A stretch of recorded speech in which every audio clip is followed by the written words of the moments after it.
Hi friends, welcome to my recipe corner. അപ്പോൾ ഇന്നത്തെ recipe ഒരു അടിപൊളി റൈസ് റെസിപ്പിയാണ്. അപ്പോൾ സൈഡ് ഡിഷ് ഒന്നും ഇല്ലെങ്കിലും നമുക്ക് സൂപ്പറായിട്ട് കഴിക്കാൻ പറ്റുന്ന ഒരു കിഡിലൻ ടേസ്റ്റി കോക്കനട്ട് മിൽക്ക് റൈസ് അഥവാ തേങ്ങാപ്പാൽ ചോറ്. അപ്പോൾ ഇത് ടേസ്റ്റി മാത്രമല്ല സൂപ്പർ ഹെൽത്തി കൂടിയാണ്. അപ്പോൾ എന്തായാലും നമുക്ക് പെട്ടെന്ന് തന്നെ റെസിപ്പി കണ്ടിട്ട് വരാം. അപ്പം ഞാനിവിടെ ആദ്യം ഒരു കടായി വെച്ചിട്ടുണ്ട്. ഇനി ഇതിലേക്ക് ആദ്യം തന്നെ ഒരു 2 ടേബിൾ സ്പൂൺ വെളിച്ചെണ്ണ ഒഴിച്ചു കൊടുക്കാം. അപ്പോൾ ഇത് നിങ്ങൾക്ക് വേണമെങ്കിൽ നെയ്യിലും ചെയ്തെടുക്കാം കേട്ടോ. പക്ഷെ വെളിച്ചെണ്ണ ഉപയോഗിക്കുമ്പോഴാണ് ആ ഒരു കറക്റ്റ് ഫ്ലേവർ കിട്ടുക. ഇപ്പം എണ്ണ ഒന്ന് ചൂടായി കഴിഞ്ഞാൽ ഇതിലേക്ക് 2 പട്ടയില, 4 ഏലക്കായ, 2 ചെറിയ പീസ് പട്ട, ഇതെല്ലാം കൂടി ഒന്ന് ഇട്ട് കൊടുക്കാം. അപ്പം ഞാനൊരു 1/2 ടീസ്പൂൺ സാജീര ചേർക്കുന്നുണ്ട്. അപ്പം നമ്മുടെ ആ ഒരു ബിരിയാണിയിലൊക്കെ ചേർക്കുന്ന ജീരകമില്ലേ, അപ്പം അത് കയ്യിലുണ്ടെങ്കിൽ മാത്രം ചേർത്ത് കൊടുത്താൽ മതി. അപ്പം അത് ചേർക്കുമ്പോൾ നല്ലൊരു ഫ്ലേവറും അതുപോലെ തന്നെ ഒരു മണവും ഒക്കെ ഉണ്ടാവും. ഇനി ഇതിലേക്ക് ഒരു മീഡിയം സൈസ് സവാള സ്ലൈസ് ചെയ്തത് ചേർത്ത് കൊടുക്കാം.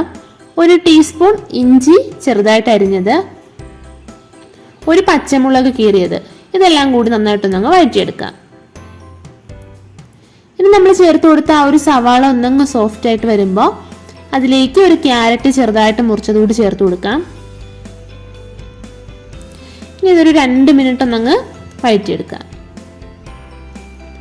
നമുക്ക് ഇതിലേക്ക് മസാലയൊക്കെ ചേർത്ത് കൊടുക്കാം. ഒരു 1/4 ടീസ്പൂൺ മഞ്ഞൾപ്പൊടി ചേർത്ത് കൊടുക്കാം. അപ്പോൾ ഇതിൻ്റെ ഒരു പച്ചമണം മാറാനായിട്ട് ഒരു ചെറിയ തീയിലിട്ട് 1 മിനിറ്റ് വഴറ്റിയെടുക്കണേ. അപ്പം നമുക്ക് ചെറിയൊരു റൈസിന് കളർ കിട്ടാൻ വേണ്ടിയിട്ടാണ് നമ്മൾ ഈ ഒരു മഞ്ഞൾപ്പൊടി ചേർത്ത് കൊടുക്കുന്നത് കേട്ടോ. ഇനി ഇതിലേക്ക് നന്നായിട്ട് കഴുകി ഒരു 1/2 മണിക്കൂർ കുതിർത്ത് വെച്ച ബസ്മതി റൈസ് ചേർത്ത് കൊടുക്കാം. ഇത് നന്നായിട്ടൊന്നങ്ങ് മിക്സ് ചെയ്ത് കൊടുക്കാം.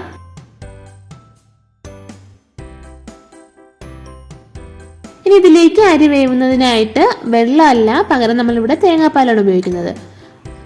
അപ്പോൾ ഭയങ്കര കട്ടിയുള്ള തേങ്ങാപ്പാലൊന്നും വേണ്ട. 1 കപ്പ് തേങ്ങ തിരുമിയതിൽ 1 കപ്പ് വെള്ളം കൂടി ഒഴിച്ച് 2 കപ്പ് തേങ്ങാപ്പാൽ അതാക്കി എടുത്താൽ മതി.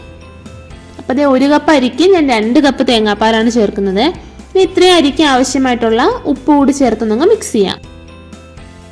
ഇനി ഒന്ന് തിളച്ച ശേഷം ഒരു മീഡിയം ഫ്ലെയിമിൽ വെച്ച് മൂടി കുക്ക് ചെയ്തെടുക്കണം. അപ്പോൾ ഇതേ കണ്ടോ, ചോറ് കറക്റ്റായിട്ട് വെന്ത് വന്നിട്ടുണ്ട്. ഒട്ടും തന്നെ കുഴഞ്ഞിട്ടില്ല, ഒട്ടിപ്പിടിച്ചിട്ടോ ഒന്നുമില്ല. അപ്പോൾ ഇത് നല്ല മണം വരുന്നുണ്ട്, നല്ല ഫ്ലേവറും ഉണ്ട്. കുട്ടികൾക്ക് ഉറപ്പായിട്ടും ഇഷ്ടപ്പെടും. നല്ല ഹെൽത്തി റൈസാണ്. അപ്പോൾ എല്ലാവരും ഉറപ്പായിട്ട് ട്രൈ ചെയ്ത് നോക്കുക, കമൻറ്റ്സ് അറിയിക്കുക. അപ്പോൾ ഇതുപോലുള്ളൊരു ഈസി ആൻഡ് ടേസ്റ്റി റെസിപ്പി ആയിട്ട് നെക്സ്റ്റ് എപ്പിസോഡിൽ കാണാം. Till then take care and by.